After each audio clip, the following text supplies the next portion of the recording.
وصلى الله وسلم على نبينا محمد وعلى آله وعلى أصحابه أجمعين أما بعد أعوذ بالله من الشيطان الرجيم بسم الله الرحمن الرحيم يا أيها الذين آمنوا كتب عليكم الصيام كما كتب على الذين من قبلكم لعلكم تتقون صدق الله العظيم۔ میرے محترم بھائیو، اللہ تبارک و تعالیٰ نے روزے کا ایک مقصد بیان فرمایا کہ تمہارے اندر تقوی پیدا ہو جائے۔ روزے کا ایک سائیکولوجیکلی ایفیکٹ پڑتا ہے۔ آدمی روزے کی حالت میں عام حالتوں سے ہٹ کر ہوتا ہے۔ روزے کی حالت میں وہ کام نہیں کر پاتا جو عام حالت میں کرتا ہے۔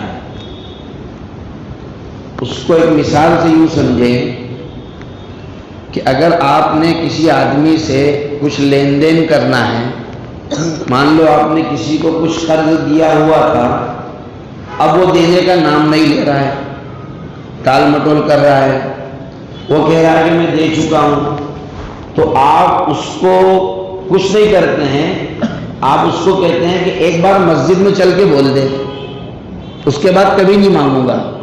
آپ اس سے کیا کہتے ہیں؟ ایک بار تو مسجد میں چل کے بول دے، دے دیا تو میں کبھی نہیں بولوں گا۔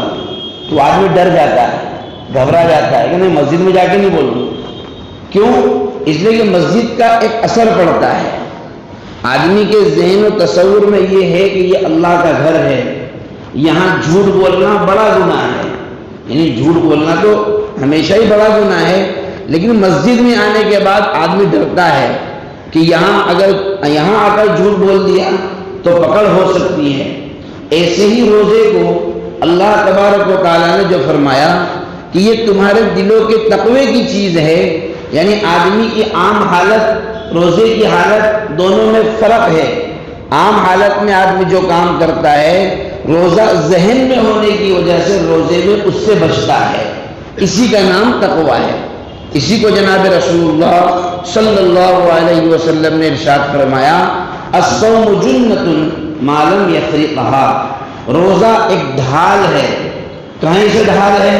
گناہوں سے بچانے کے لیے، شیطان کے وسوسوں سے بچانے کے لیے، بد زبانی سے بچانے کے لیے، غیبت سے بچانے کے لیے ایک ڈھال بنی ہوئی ہے۔ اسی لیے آپ صلی اللہ علیہ وسلم سے پوچھا گیا، یا رسول اللہ کس چیز سے پھٹ جاتا ہے؟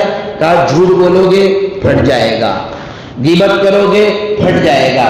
اس کو ایک مثال سے یوں سمجھیں، روزے کی مثال دودھ کی ہے۔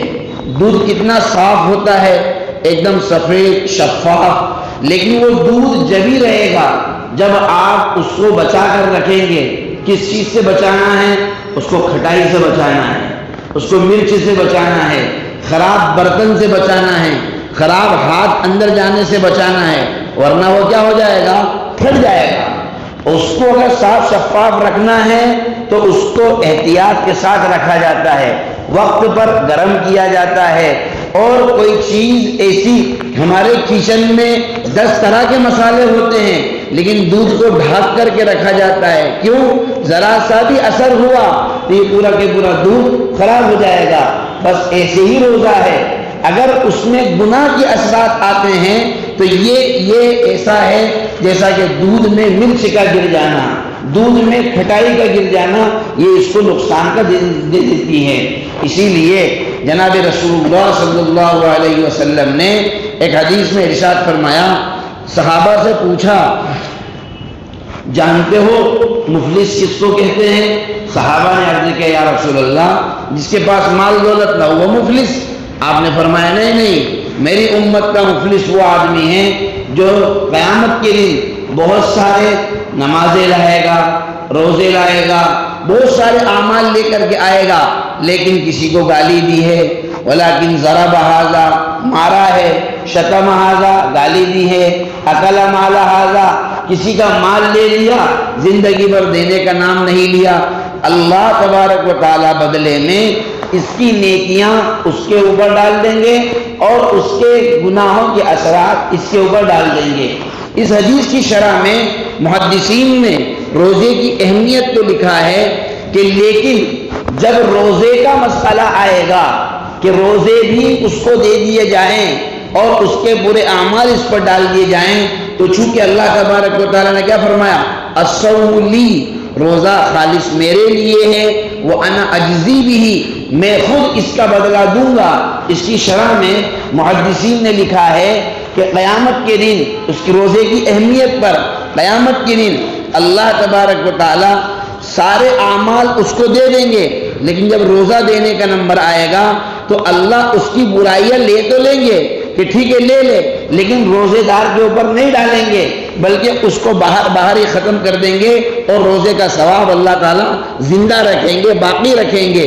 لیکن کب؟ جب کہ روزہ دنیا میں باقی رکھا گیا ہو، اور اگر روزے کو ختم کر دیا گیا نگاہوں کی بدنگاہی کے ذریعے سے، زبان کی بدزبانی کے ذریعے سے، وعدہ خلافی کے ذریعے سے، نمازوں کو چھوڑنے کے ذریعے سے اور گناہ کرنے کے ذریعے سے اگر اس کو ختم کر دیا گیا تو ظاہر سی بات ہے ہر چیز کا ایک نظام ہوتا ہے، ہر چیز کا ایک اصول ہوتا ہے۔ جو بڑی گاڑیاں ہوتی ہیں، ماہر لوگ بتاتے ہیں، مجھے تو اس کا احساس نہیں ہے، لیکن جو ماہرین ہیں وہ بتاتے ہیں ان میں جو ایئر بیگ ہوتے ہیں وہ اسی وقت کھلیں گے جبکہ ڈرائیونگ کرتے وقت، آپ سفر کرتے وقت سیٹ بیلٹ آپ نے باندھا ہوا ہو۔ اگر آپ سیٹ بیلٹ لگائے ہوئے نہیں ہیں، اگر ایکسیڈنٹ ہوتا ہے تو وہ ایئر بیگ نہیں کھلیں گے۔ کیوں؟ اس لیے کہ اس میں سینسر لگے ہوئے ہیں جو سیٹ بیلٹ سے کنیکٹ ہوتے ہیں، جو ایکسیڈنٹ کی شکل میں باہر آتے ہیں، وہ ڈھال بنتے ہیں، روکنے کا کام کرتے ہیں، حفاظت کا کام کرتے ہیں۔ تو ایسے ہی روزہ جس طریقے سے کوئی بھی کمپنی آپ کا کلیم پاس کرتی ہے، آپ نے انشورنس کیا ہوا ہے اور ایکسیڈنٹ کی شکل میں آپ کا کلیم پاس ہوگا، لیکن اس میں آپ کو جانچا جائے گا اصولوں پر، آپ کا لائسنس ہے یا نہیں، آپ رانگ سائڈ تو نہیں چل رہے تھے، اوور لوڈ گاڑی تو نہیں تھی، بہت ساری چیزیں دیکھی جائے گی، فٹنس برقرار رکھا ہوا ہے یا نہیں، پی یو سی بنی ہوئی ہے یا نہیں، ساری چیزیں دیکھی جائے گی۔ اس کے بعد سرویئر پاس کرے گا کہ اس پر کلیم پاس ہونا ہے یا نہیں ہونا ہے۔ ایسے ہی روزہ اللہ تبارک و تعالیٰ کی طرف سے ایک بیمہ ہے، ایک انشورنس ہے، ایک کلیم کا ذریعہ ہے۔ قیامت کے دن یہ وہاں جا کر کے ہمارے بہت ساری چیزوں میں سفارش کرے گا، لیکن اس کے لیے ضروری ہے بندے کا مومن ہونا چاہیے، اس کی حفاظت کرنے والا ہونا چاہیے۔ مارکیٹ میں ہم جاتے ہیں، 10 طرح کے گناہ کے راستے ہمارے سامنے آتے ہیں۔ آدمی کی سائیکلوجی ایسی ہے، جب آدمی یہ تصور کر لے میں روزے دار ہوں، وہ گناہ سے رک جائے گا۔ آدمی یہ تصور کر لے میں مومن ہوں، وہ گناہ سے رک جائے گا۔ آدمی یہ تصور کر لے، جس طریقے سے ہمارے ابو اگر ہمارے سامنے کھڑے ہوئے ہوں تو ہمیں ان کے سامنے بدتمیزی کرنے میں شرم آتی ہے، ابو دیکھ رہے ہیں۔ ہمارے ابو کے سامنے گالی دینے میں شرم آتی ہے، ابو دیکھ رہے ہیں۔ تو جب بندہ مومن یہ تصور کرتا ہے کہ میرا اللہ مجھے دیکھ رہا ہے، میں نے آج صبح سے لے کر شام تک اس سے وعدہ کیا ہوا ہے کہ جیسے کھانے پینے سے رکوں گا ایسے ہی بری زبان سے رکوں گا، ایسے ہی گناہ سے رکوں گا، نگاہ کے گناہ سے رکوں گا، دل کے گناہ سے رکوں گا۔ یہ سائیکلوجی، یہ تصور جب بنتا ہے تو پھر دل کی کیفیت تقوی کے معیار پر پہنچتی ہے اور وہ آگے چل کے انسانی زندگی کے نیک ہونے کا ذریعہ بنتی ہے۔